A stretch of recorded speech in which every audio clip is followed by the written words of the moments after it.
안녕하세요. 수구TV 닥터 수구입니다.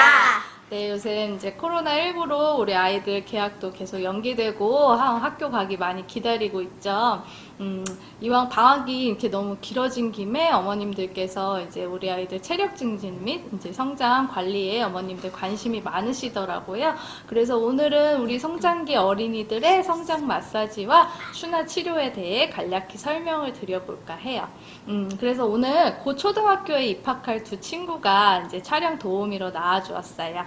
레빈 로즈와 세이를 소개할게요. 안녕하세요. 레빈로즈 TV의 로즈예요. 여긴 제 친구 세이예요. 와! 네, 그러면 우선 두 친구의 성장 상태를 먼저 한번 체크해 보도록 할게요. 같이 Let's 가시죠. go. 자, 신이 먼저 올라가서 키랑 몸무게 잴게요. 뒤로 바싹 서고, 네. 허리 펴. 네, 신이 24.1에 121cm. 네. 다음 세이 할게요. 쓰고.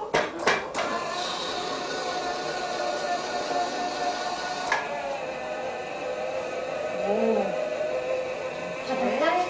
130cm 되네. 잘했어요. 자, 이쪽으로 올까요? 네, 표준 성장 도표를 토대로 신이와 세이의 발육이 어느 정도에 해당하는지를 먼저 살펴볼게요.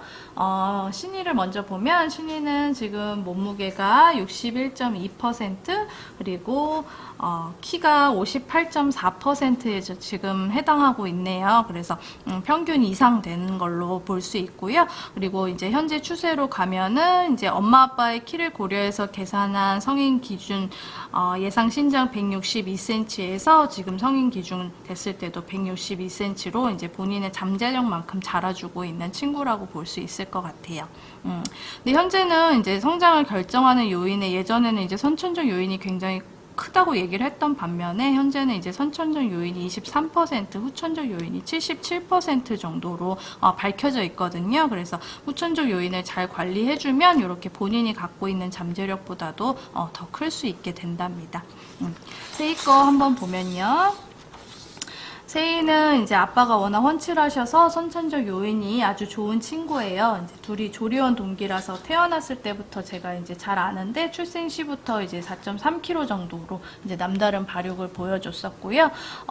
최근에 이제 작년 11월 겨울에 저희 한의원에 처음 이제 추나 치료 받으러 내원했을 때도 이제 상위 97% 정도 해당해서 굉장히 이제 평균보다 큰 편에 해당했었어요.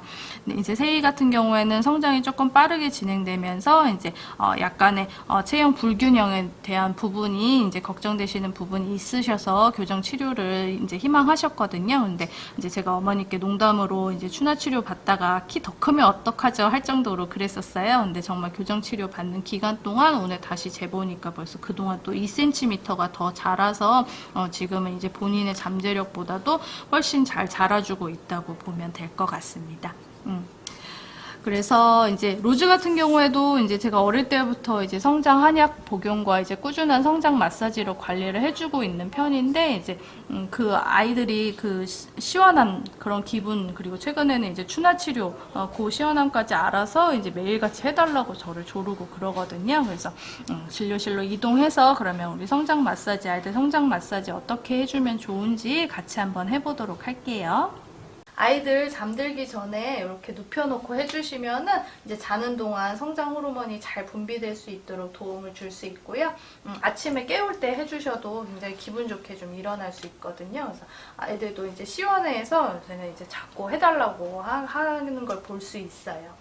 그래서 우선 이렇게 엎드린 상태에서 이제 등에 협척혈을 자극해 주시는 거예요. 그래서 척추 라인에서 손가락 한 마디, 두 마디 정도 떨어진 부분을 이렇게 옆쪽에 피부를 이렇게 따라서 들어 올리신다는 느낌으로 이렇게 음압을 걸어서 자극을 해 주시는 거예요. 그래서 등 쪽에는 이제 뭐 폐수, 심수, 간수, 담수, 비수, 위수, 뭐 신수, 대장수, 소장수, 방광수 등의 이제 모든 장부에 이제 오장육부와 연결된 경혈이 다 있거든요. 그래서 이렇게 자극을 주시면 이제 성장에도 도움이 되고, 그리고 장부의 기능도 높여서 이제 소화와 면역력에도 아이들 도움을 줄 수 있습니다. 그래서 이렇게 이제 들어 올려서 아이들은 또 피부가 이제 연해가지고 이렇게 잘 들어 올려지거든요. 이렇게 해서 살짝 빨개질 정도로 자극을 주시면은 이제 어른들 마사지 받듯이 이제 아이들도 시원해 하시는 걸 볼 수 있을 거예요. 네, 그 다음은 이제 다리 쪽에 있는 혈자리들을 자극해 줄 건데요. 그 다음에 이제 처음에 발 쪽에 있는 용천혈과 이제 발목 쪽에 있는 태계혈을 이렇게 자극해 줄 거예요. 용천혈 같은 경우에는 아이들 이렇게 발가락을 구부렸을 때 여기 가운데 쏙 들어간 부분 있죠?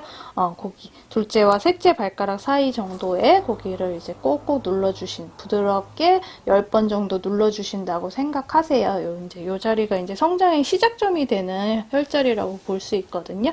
그래서 이렇게 부드럽게 눌러주시면 좋으시고요. 네, 당연히 양쪽 다 이렇게 해주시는 게 좋겠죠. 그 다음에 이제 태계혈은 이제 안쪽에 이제 복사뼈랑 여기 복사뼈랑 아킬레스건 사이 이렇게 움푹 패인 곳에 위치하는데요.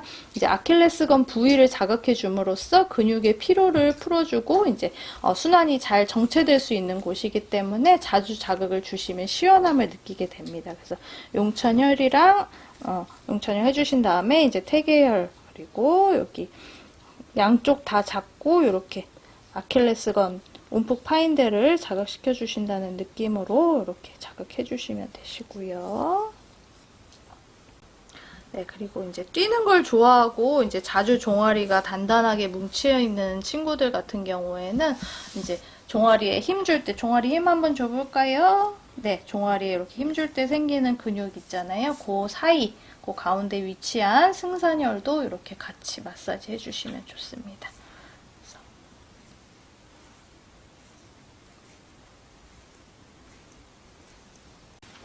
네, 아무래도 키가 클 때 이왕이면 다리 위주로 쑥쑥 자라주는 게 좋잖아요. 그쵸?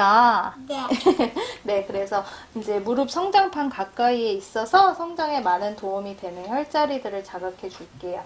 이제 아이 무릎을 이렇게 45도 정도 구부리게 해주셨을 때 여기 무릎뼈 안쪽 아래에 이렇게 무릎의 눈이라고 불리는 스란혈이 있어요. 그거를 양쪽 뒤쪽 모두 다 마사지 해주세요.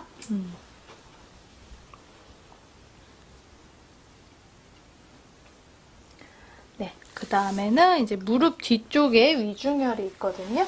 그거는 이제 엄지로 무릎을 감싸주고 뒤쪽에 관절주름 가운데를 한 4손가락으로 이렇게 밀어준다는 느낌으로 부드럽게 펴주면서 마사지 해줍니다. 다리의 혈액순환을 원활하게 도와줍니다.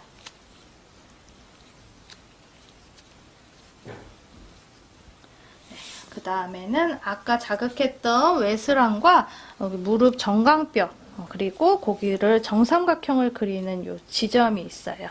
이 자리는 이제 족삼리라는 혈자리거든요. 그래서 이 족삼리 혈은 수많은 혈자리 중에서 이제 가장 많이 쓰인다고 할 수 있을 정도로 대표적인 혈자리입니다. 그래서 소화 기능을 원활하게 해주기 때문에 아이들이 밥을 잘 먹을 수 있도록 도움을 주고요. 그리고 신체 전반의 순환을 높이고 아이들의 기력 및 면역력 증진에도 많은 도움이 되는 혈자리입니다. 이제 전체적인 압력 강도는 아이의 통증 유무를 이제 살펴보시면서 적당히 압력해 주시는 게 좋으시고요. 이렇게 압력을 줬다가 떼는 순간 순환이 잘 된다는 느낌으로 꼭 눌렀다가 떼주고 꼭 눌렀다 떼주시고 하시면은 좋을 것 같아요. 네, 시원했어요? 최고예요? 네. 네, 다음으로는 이제 성장기 아이들의 자세 습관 발달을 이끌어주고 편의된 자세를 교정하는 소아 추나 치료에 대해 알아볼게요. 우선 교정 치료에 앞서서 이제 편의된 자세를 정확하게 진단해야 하는데 이때 이제 성장기 아이들의 경우에는 어른들의 정렬 기준을 따를 수 없다는 사실을 먼저 인정하는 게 중요하고요. 그리고 발육 과정에서 일시적인 편의도 많이 나타날 수 있기 때문에 이제 자연 교정이 안 되고 문제점으로 자리 잡게 될 것인지 지속적인 관찰이 필요합니다. 그러고도 이제 상태의 변화가 보이지 않거나 편의가 심각해질 때 이제 교정 방법을 좀 제시해 주되 이제 습관적인 문제점을 보이지 않는다면 조금 교정 치료보다는 이제 정확한 운동 치료 위주로 이끌어 주는 게 좋다고 저는 생각하고 있어요. 그래서 아이들의 경우에 이제 민첩성과 유연성이 어른들보다 훨씬 뛰어나기 때문에 또 빠르고 용이하게 이제 교정이 해결되는 경우도 임상에서 많이 볼 수 있거든요. 네, 그래서 오늘은 일명 X자다리라고도 불리는 외반슬의 교정 치료에 대해 한번 같이 알아볼 건데요. 보통 이제 다리의 바른 정렬이 무릎이 정면을 바라보고 있는 모습이라면 이제 외반슬의 경우는 이제 무릎이 붓고 발목이 상대적으로 떨어지고 그리고 무릎이 이제 바깥쪽을 보고 서 있는 경우가 많아서 이제 외반슬이라고 불리게 된 거고요. 그런 경우에는 이렇게 고관절이 바깥쪽으로 외회전되어 있고 이제 아래쪽 다리 역시 경골 역시 바깥쪽을 향해 보는 편의가 일어나 있기 때문에 이런 것들을 좀 교정해주는 치료가 필요하게 됩니다. 그래서 보통 이제 외반슬이 아이들에게서 많이 나타나는데 이제 일반적으로 두 무릎을 붙이고 섰을 때 이제 발목이 5cm 이상 떨어져 있으면 그런 경우에 조금 이제 외반슬이라고 하게 되는 거고요. 그런 경우에 조금 교정 치료를 해주시는 게 좋습니다. 보통 이제 6, 7세가 되면서 자연히 사라지기도 하는데 그 이후에도 지속적으로 관찰되는 경우에는 이제 아이들이 이제 외반슬을 부끄러워하기 시작하면서 이제 감추거나 고쳐보려는 노력으로 이제 두 발을 나란히 모으고 서기 위해서 무릎을 더 가까워지게 보이도록 이제 한쪽 무릎을 구부리고 이제 다른 쪽 무릎을 과신전시켜 이제 회전이 더 일어나는 문제가 발생할 수 있거든요. 그런 것 때문에 이제 지속적인 관찰과 교정 치료가 필요하다고 볼 수 있습니다. 그래서 이렇게 추나로 편의된 자세를 좀 교정해주고요. 그 다음에는 이제 운동 치료를 통해서 이제 긴장된 근육은 이완하고 강화해야 하는 근육의 힘을 키워주는 치료를 진행하면은 이제 교정이 가능해지는 거고요. 그리고 요새 아이들은 굉장히 똘똘해서 이제 집에서 할 수 있는 홈 스트레칭을 이제 같이 티칭해주면 굉장히 잘 따라오거든요. 그렇게 하면은 이제 좋아지는 효과를 보실 수 있게 됩니다.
그렇지.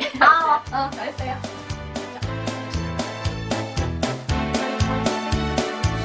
허리를 눌러주는 이유가 없어. 허리를 바닥에 딱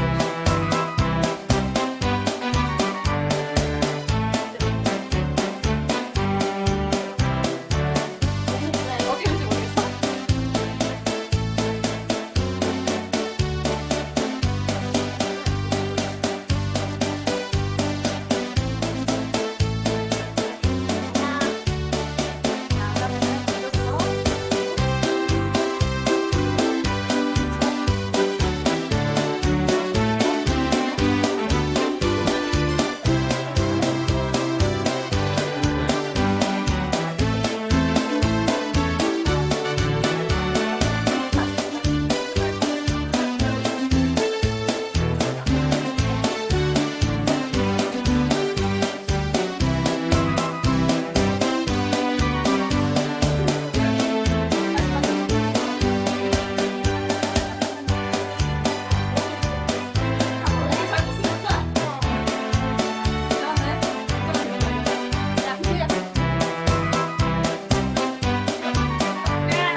그렇죠.